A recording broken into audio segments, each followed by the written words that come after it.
வணக்கம். ஆகாஷ்வாணி புதுச்சேரி மாநிலச் செய்திகள் வாசிப்பவர் ரோஷ்னா காசிம்.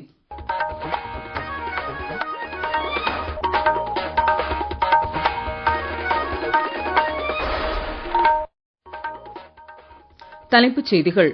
சோம்நாத் கோவிலின் 75வது அமிர்த மஹோத்சவத்தின் பெருவிழாவில் பிரதமர் திரு நரேந்திர மோடி இன்று கலந்து கொண்டார்.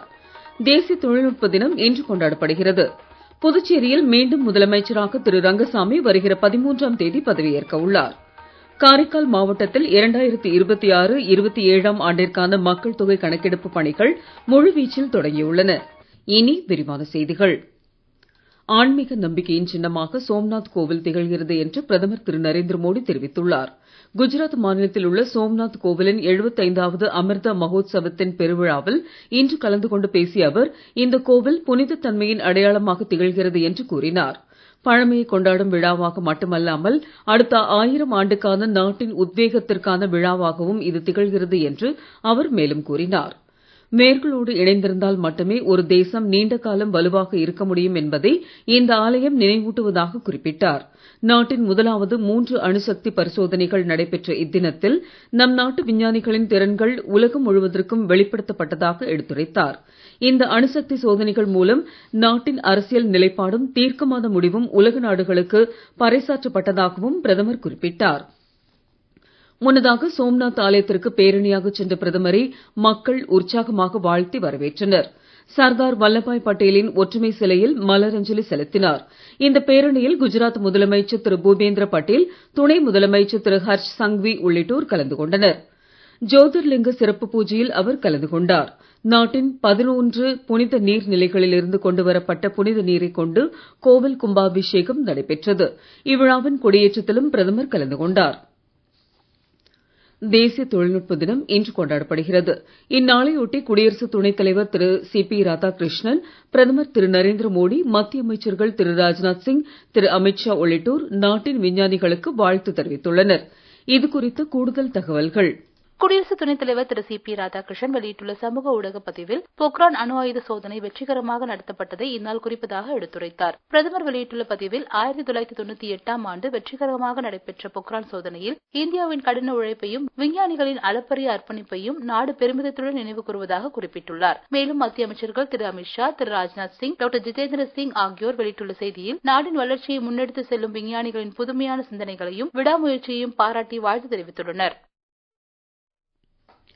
சோம்நாத் கோவிலின் 75வது ஆண்டு புனரமைப்பு விழாவையொட்டி பாதுகாப்பு அமைச்சர் திரு ராஜ்நாத் சிங் மக்களுக்கு வாழ்த்து தெரிவித்துள்ளார். சோம்நாத் ஆலயம் நாட்டின் ஆன்மீக நம்பிக்கையின் அடையாளமாக திகழ்கிறது என்று அவர் விடுத்துள்ள சமூக வலைதள பதிவில் தெரிவித்துள்ளார். நாட்டின் ஆன்மீக கலாச்சார நம்பிக்கைகளை வலுப்படுத்தும் நாளாக இந்த ஆலய திருவிழா நடைபெறுவதாகவும் அவர் கூறியுள்ளார். எதிர்கால சந்ததியினர் இக்கோவிலின் பாரம்பரியத்தையும் சிறப்பையும் அறிந்து கொள்ள வேண்டும் என்றும் திரு ராஜ்நாத் சிங் கூறியுள்ளார்.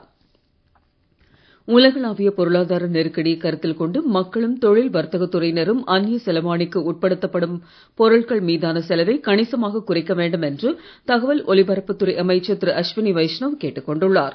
இந்திய தொழில் வர்த்தக கூட்டமைப்பு மாநாட்டில் உரையாற்றிய அவர், பொருளாதார நெருக்கடியை ஈடு செய்ய நம் ஒவ்வொருவரின் பங்களிப்பும் அவசியமானது என்று குறிப்பிட்டார். அத்தியாவசிய தேவை தவிர வேறு எந்த பொருளையும் இறக்குமதி செய்து பயன்படுத்துவதை தவிர்க்க வேண்டும் என்றும் அவர் கூறினார். பிரதமர் நேற்று நாட்டு மக்களுக்கு விடுத்த கோரிக்கையை சுட்டிக்காட்டிய திரு அஸ்வினி வைஷ்ணவ், உலகளாவிய பொருளாதார நெருக்கடியிலும் இந்திய பொருளாதாரத்தை சீராக பராமரிக்க வேண்டிய பொறுப்பு நம் ஒவ்வொருவருக்கும் உள்ளதாகவும் தெரிவித்தார். மேற்காசிய நெருக்கடி நிலைமையை கண்காணிக்க உயர்மட்ட அமைச்சர்கள் குழு கூட்டம் பாதுகாப்புத்துறை அமைச்சர் திரு ராஜ்நாத் சிங் தலைமையில் டெல்லியில் இன்று நடைபெற்றது. மேற்காசிய பகுதி மோதல்களைத் தொடர்ந்து அப்பகுதியில் உருவாகும் நிலைமை குறித்து இதில் விவாதிக்கப்பட்டது. மத்திய அமைச்சர்கள் திரு ஜே.பி. நட்டா, திரு ஹர்தீப் சிங் புரி, திரு சர்பானந்த சோனோவால், திரு கிரண் ரிஜிஜு, டாக்டர் ஜிதேந்திர சிங், திரு ராம்மோகன் நாயுடு ஆகியோர் இதில் பங்கேற்றனர். நீங்கள் கேட்டுக்கொண்டிருப்பது மாநிலச் செய்திகள். ஆகாஷ்வாணி செய்திகளை நேயர்கள் உடனுக்குடன் தெரிந்து கொள்ள எமது புதுச்சேரி மண்டல செய்திப் பிரிவின் சமூக ஊடகங்களான @AIRnews_புதுவை என்ற எக்ஸ் பக்கத்தையும், all India radio news Puducherry என்ற Facebook பக்கத்தையும், @RNU புதுச்சேரி என்ற யூடியூப் சேனலையும் அணுகலாம்.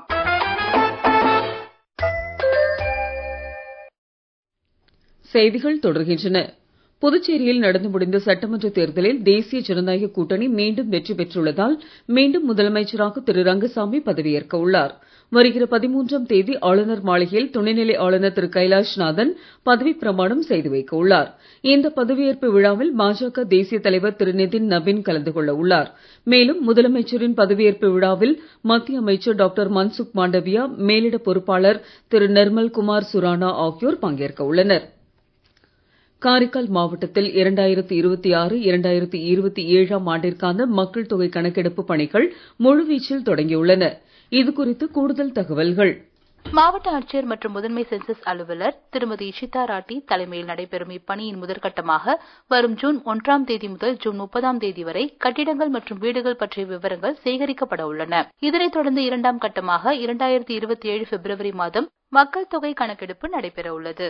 இதற்கான முன்னேற்பாடாக கணக்கெடுப்பு பணியாளர்கள் மற்றும் மேற்பார்வையாளர்களுக்கான பயிற்சி பட்டறையை காரைக்கால் காமராஜர் வளாகத்தில் சார்பு மாவட்ட ஆட்சியரும் மாவட்ட சென்சஸ் அலுவலருமான செல்வி பூஜா இன்று தொடங்கி வைத்தார். காரைக்கால் வறட்சிக்குடி தொழில்நுட்ப கல்லூரி மற்றும் நெடுங்காடு PKIT கல்லூரி ஆகிய இடங்களிலும் இந்த பயிற்சிகள் நடைபெறுகின்றன. வட்டாட்சியர்கள் திரு பயாத் மூர்த்தி, திரு சண்முகானந்தம் மற்றும் சார்பு வட்டாட்சியர் திரு மணிகண்டன் நம்பூதிரி ஆகியோர் ஒருங்கிணைக்கும் இப்பயிற்சி பட்டறையில் புதுச்சேரி சென்சஸ் உதவி இயக்குநர் திரு மோகன்குமார் சிறப்புரையாற்றினார். பாலிடெக்னிக் மற்றும் இதர கல்லூரி விரிவுரையாளர்கள் பயிற்சி அளிக்கும் இந்த பயிற்சி வகுப்பு 2 கட்டங்களாக திட்டமிடப்பட்டுள்ளது. முதல் கட்ட பயிற்சி இன்று தொடங்கி மே 13 வரையிலும், 2ஆம் கட்ட பயிற்சி மே 18 முதல் மே 20 வரையிலும் நடைபெற உள்ளது. இந்த பயிற்சியில் அனைத்து பணியாளர்களும் கலந்து கொண்டு கணக்கெடுப்பு முறைகள் குறித்து விரிவான விளக்கங்களை பெற்று வருகின்றனர். தமிழக சட்டமன்றத்தின் 17வது சட்டப்பேரவைக்கு தேர்ந்தெடுக்கப்பட்ட புதிய உறுப்பினர்கள் இன்று பொறுப்பேற்றுக் கொண்டனர். பேரவையின் தற்காலிக தலைவர் திரு கருப்பையா தலைமையில் இன்று கூட்டம் தொடங்கியது. முதலமைச்சர், அமைச்சர்கள் மற்றும் உறுப்பினர்கள் அனைவரையும் வரவேற்று நன்றி தெரிவித்த சட்டப்பேரவைத் தலைவர் புதிதாக தேர்ந்தெடுக்கப்பட்ட முதலமைச்சரை வாழ்த்தினார். தொடர்ந்து தமிழக முதலமைச்சராக திரு ஜோசப் விஜய் உறுதிமொழி கூறி பதவியேற்றுக் கொண்டார். அவரைத் தொடர்ந்து அமைச்சர்கள் திரு ஆனந்த், திரு ஆதவ் அர்ஜுனா, திரு அருண்ராஜ், திரு செங்கோட்டையன், திரு வெங்கட் ரமணன், திரு நிர்மல் குமார், திரு ராஜ்மோகன், திரு TK பிரபு ஆகியோர் உறுதிமொழி கூறி பதவியேற்றுக் கொண்டனர். இதனையடுத்து எதிர்க்கட்சித் தலைவராக திரு உதயநிதி ஸ்டாலின் உறுதிமொழி கூறி பொறுப்பேற்றுக் கொண்டார். முன்னாள் முதலமைச்சர்கள் திரு எடப்பாடி பழனிசாமி, திரு O பன்னீர்செல்வம் ஆகியோர் சட்டமன்ற உறுப்பினர்களாக பதவியேற்றனர். சட்டப்பேரவைத் தலைவர் தேர்தல் நாளை நடைபெறும் என்று தற்காலிக சபாநாயகர் அறிவித்து பேரவை நடவடிக்கைகளை இன்று ஒத்திவைத்தார். சமூக நீதி மற்றும் அதிகாரமளித்தல் அமைச்சகத்தின் கீழ் செயல்படுத்தப்பட்டு வரும் தேசிய வெளிநாட்டு கல்வி உதவித்தொகை திட்டம் சமூகத்தில் பின்தங்கிய பிரிவுகளைச் சேர்ந்த மாணவர்களின் உயர்கல்வி முன்னேற்றத்திற்கு முக்கிய பங்காற்றி வருகிறது. இத்திட்டத்தின் மூலம் குறைந்த வருமானம் கொண்ட SC, ST, நிலமற்ற வேளாண்மை தொழிலாளர்கள் மற்றும் பாரம்பரிய கைவினை கலைஞர்கள் ஆகிய சமூகங்களைச் சேர்ந்த மாணவர்கள் QS உலக பல்கலைக்கழக தரவரிசையில் முதல் 500 இடங்களில் உள்ள வெளிநாட்டு கல்வி நிறுவனங்களில் முதுகலை மற்றும் முனைவர் பட்டப்படிப்புகளை தொடர நிதியுதவி பெறுகின்றனர். ஒவ்வொரு ஆண்டும் இத்திட்டத்தின் கீழ் 135 புதிய கல்வி உதவித் தொகைகள் வழங்கப்படுகின்றன. இதில் ஒவ்வொரு மாநிலம் மற்றும் யூனியன் பிரதேசத்திற்கும் அதிகபட்சமாக 10 இடங்கள் ஒதுக்கப்படுகின்றன. 2026-27 தேர்வாண்டிற்கான முதல் சுற்று விண்ணப்பங்கள் தற்போது பெறப்பட்டு வருகின்றன. வரும் 24ஆம் தேதி முதல் ஜூன் மாதம் 2ஆம் தேதி வரை nosmsje.gov.in என்ற இணையதளத்தில் விண்ணப்பிக்கலாம். IPL T20 கிரிக்கெட் போட்டியில் தரம்சாலாவில் இன்றிரவு 7:30 மணிக்கு பஞ்சாப் கிங்ஸ் அணி டெல்லி கேபிட்டல்ஸ் அணியை எதிர்கொள்கிறது. வடக்கு இலங்கை கடலோரப் பகுதிகளுக்கு அப்பால் உள்ள தென்மேற்கு வங்கக்கடல் பகுதிகளில் உருவான காற்றழுத்த தாழ்வு பகுதி அடுத்த 48 மணி நேரத்தில் மேலும் வலுவடையக்கூடும் என்று சென்னை வானிலை ஆய்வு மையம் தெரிவித்துள்ளது. இதனால் இன்று முதல் வரும் 16ஆம் தேதி வரை தென் தமிழக கடலோர மாவட்டங்கள் மற்றும் டெல்டா மாவட்டங்களின் ஓரிரு இடங்களிலும் புதுச்சேரி, காரைக்கால் பகுதிகளிலும் இடி மின்னலுடன் கூடிய லேசானது முதல் மிதமான மழை பெய்யக்கூடும் என்று தெரிவிக்கப்பட்டுள்ளது. மீண்டும் தலைப்புச் செய்திகள். சோம்நாத் கோவிலின் 75வது அமிர்த மகோத்சவத்தின் பெருவிழாவில் பிரதமர் திரு நரேந்திர மோடி இன்று கலந்து கொண்டார். தேசிய தொழில்நுட்ப தினம் இன்று கொண்டாடப்படுகிறது. புதுச்சேரியில் மீண்டும் முதலமைச்சராக திரு ரங்கசாமி வருகிற 13ஆம் தேதி பதவியேற்க உள்ளார். காரைக்கால் மாவட்டத்தில் 2026-2027 ஆண்டிற்கான மக்கள் தொகை கணக்கெடுப்பு பணிகள் முழுவீச்சில் தொடங்கியுள்ளன. இத்துடன் இந்த செய்தி அறிக்கை நிறைவு பெறுகிறது. வணக்கம்.